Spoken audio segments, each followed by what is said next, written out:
हर व्यक्ति को भगवान ने गुणवान बनाकर भेजा। आप अपने कमरे में फालतू का सामान नहीं रखते, आप अपने कमरे में अटाला नहीं रखते, आप अपने कमरे में कबाड़ा नहीं रखते, आप अपने कमरे में कभी बहू के कमरे में सास अगर फालतू का सामान रखिया है तो बहू का मुंह फूल जाता है।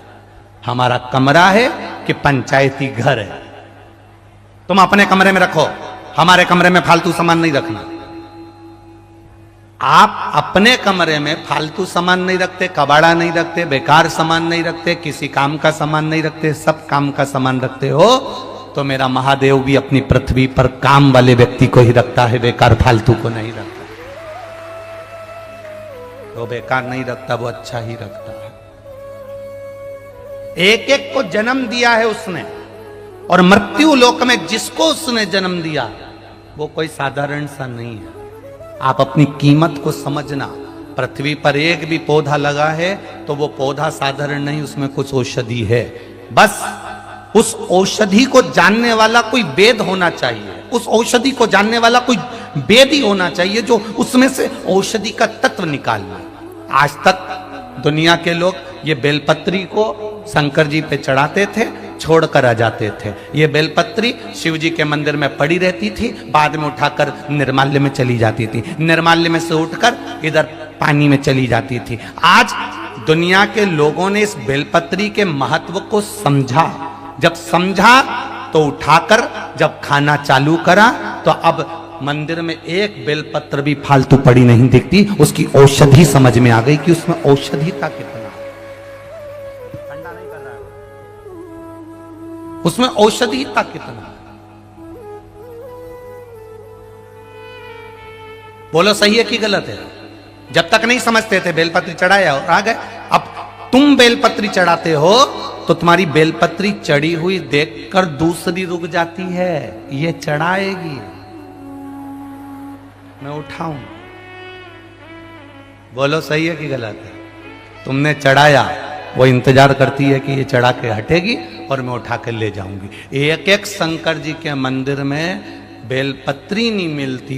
महाराज भी परेशान है कि पहले तो मिल जाती थी तो धोखे चढ़ा देते थे, आज के जमाने में एक नहीं मिले, जो मिले लोग अपने घर वालों के लिए लेकर चले जाते हैं। और सिद्धता है शिव जी पे चढ़ी हुई बेलपत्र शुगर, बीपी, थायराइड, ऐसी कोई बीमारी हो, बड़ी से बड़ी बीमारी में भी अगर शंकर भगवान पे चढ़ी हुई बेलपत्र कुंदकेश्वर महादेव का नाम लेकर खाया जाए तो वो बीमारी हटना चालू हो जाती है। शिव तत्व समाया है। भगवान ने ऐसा कोई पौधा नहीं बनाया जिसको औषधि नहीं, भगवान ने ऐसा कोई शब्द नहीं बनाया जिसमें मंत्र नहीं, और भगवान ने ऐसा कोई मनुष्य नहीं बनाया जिसमें गुण नहीं। उसमें गुण तत्व है, रस तत्व है। अपनी क्वालिटी को पहचानो, अपनी क्वालिटी। अच्छा बोलिए, ये भिलाई में, ये इस्पात नगर में लोहे का सरिया बनता है कि नहीं बनता? अरे बोलो, जम के बोलो, बनता है। लोहे के सरिये की एक फैक्ट्री है कि बहुत सारी है? जम के बोलते जाओ, बहुत सारी है। अब जिस फैक्ट्री में जाओगे, उस फैक्ट्री के व्यक्ति से पूछोगे कि आपके यहाँ का लोहा कैसा है, तो वो क्या बोलेगा? साहब सारे कंपनी में अपनी कंपनी का माल एक नंबर है।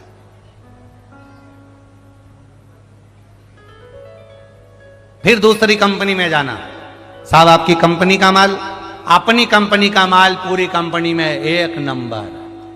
कोई कंपनी वाला ये नहीं कहता, फैक्ट्री वाला, कि हमारे यहां का माल बेकार। कोई एक भी फैक्ट्री वाला नहीं कहता कि हमारी फैक्ट्री का माल बेकार।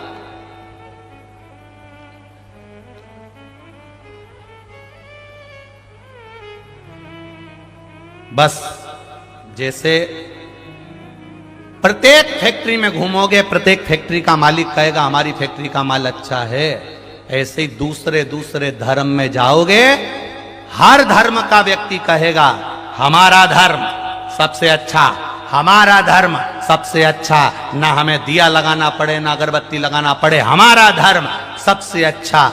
हर धर्म का व्यक्ति अपने धर्म को श्रेष्ठ बताता है, केवल एक सनातन धर्म का व्यक्ति ऐसा होता है जो अपने धर्म की भी हंसी उड़ाता है। कभी कभी वो भी कह देता है, अरे क्या रखा है दिया लगाने से, अरे क्या होता है अगरबत्ती लगाने से, अरे क्या होता है भगवान के मंदिर जाने से, अरे क्या होता है शंकर जी पे जल चढ़ाने से। अपने धर्म का व्यक्ति सनातन धर्म में पैदा होने के बाद भी सनातन धर्म पर उंगली उठा देता है कि मंदिर मत जाओ, देवालय मत जाओ, शिवालय मत जाओ, भगवान के पास मत जाओ, एक लोटा जल मत चढ़ाओ, बेलपत्री मत खाओ, पानी चढ़ाओ मत पियो। अपने धर्म का व्यक्ति भी कभी कभी उंगली उठा देता है। तब समझ में आता है कि ये अपनी कंपनी, इसकी खुद की फैक्ट्री का माल नहीं है, इसलिए फैक्ट्री में काम कर रहा है पर माल दूसरी कंपनी का। तब समझ में आता है कि ये अगर सनातन धर्म पर उंगली उठा रहा है, ये सनातन धर्म के लिए कह रहा है कि मंदिर मत जाना चाहिए, मंदिर में जाकर जल नहीं चढ़ाना चाहिए, पानी नहीं चढ़ाना चाहिए, मंदिर में मत जाओ, शिव जी पर बेलपत्र मत चढ़ाओ, शंकर के मंदिर मत जाओ। जो सनातन धर्म पर उंगली उठाए, समझ लेना इस कंपनी का है ही नहीं, प्रोजेक्ट दूसरी कंपनी का, वो दूसरी कंपनी का, इस कंपनी का है ही नहीं।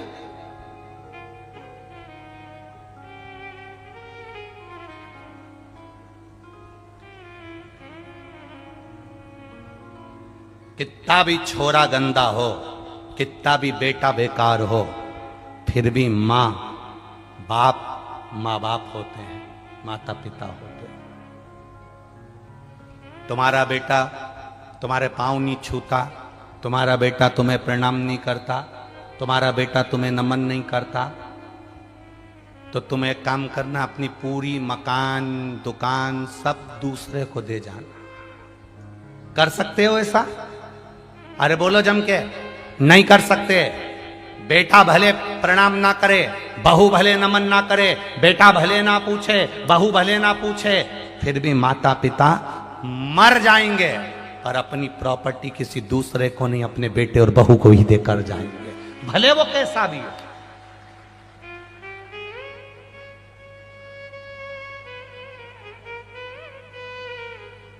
और दुनिया को लगती है ये प्रॉपर्टी मेरी है, ये सत्ता मेरी है, ये वैभव मेरा है, ये कुर्सी मेरी है, ये जायदाद मेरी है, किसी की नहीं हुई है, किसी की।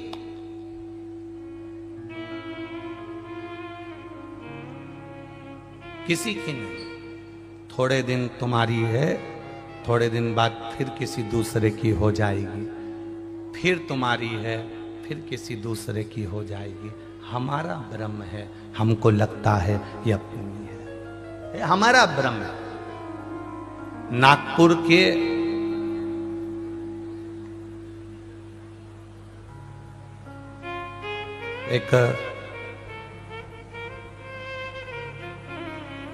एक भाई हैं, सिंघानिया करके हैं कोई, नागपुर के, जो गीता भवन के पास में रहते हैं। कोरोना काल में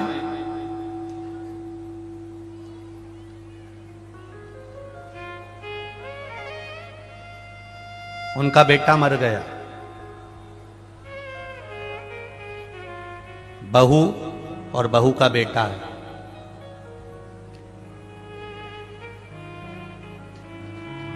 अब घर वालों ने, मोहल्ले के लोगों ने, परिवार वालों ने विचार करा कि बेटा चले गया, जवान की जवान चले गया, छोटा सा उसका 7 साल का लड़का और बेटा चले गए।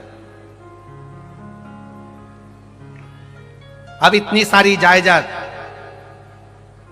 ये 2019-20 की कथा बता रहा हूं आपके ध्यान में।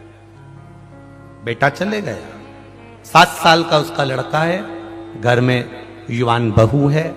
अब ये जो जायदाद है, ये जो प्रॉपर्टी है, ये जो पैसा है, ये जो लॉकर है, ये जो बैंक का धन है, ये किसके नाम किया जाए?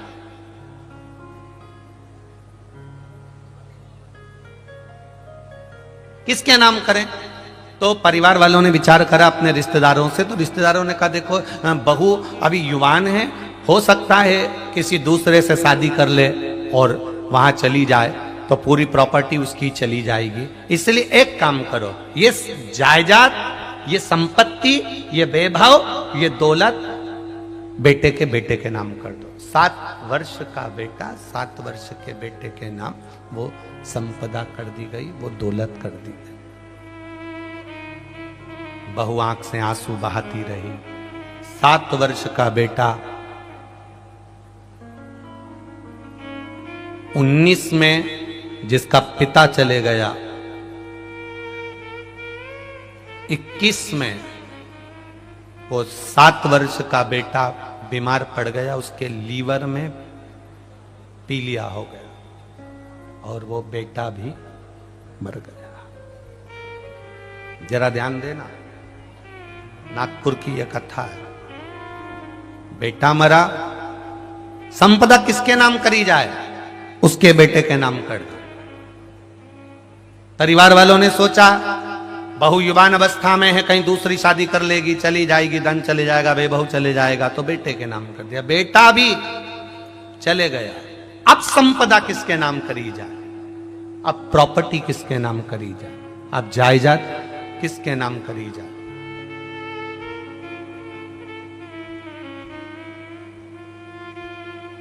अब प्रॉपर्टी, जायदाद, संपदा किसके नाम करें? तो परिवार वालों ने कहा अब बहू के नाम कर देते हैं। बहू आंख में आंसू भर कर बोली, जिस संपत्ति को, जिस धन को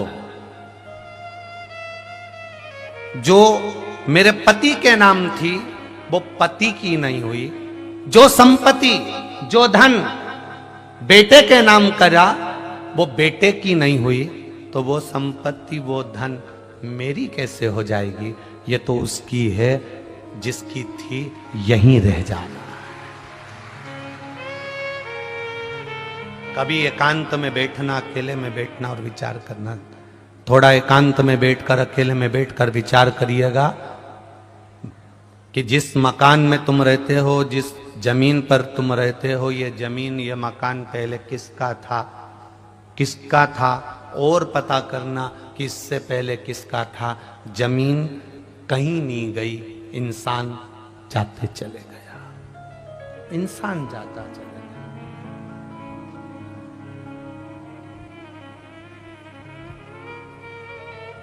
कोई नहीं होगा।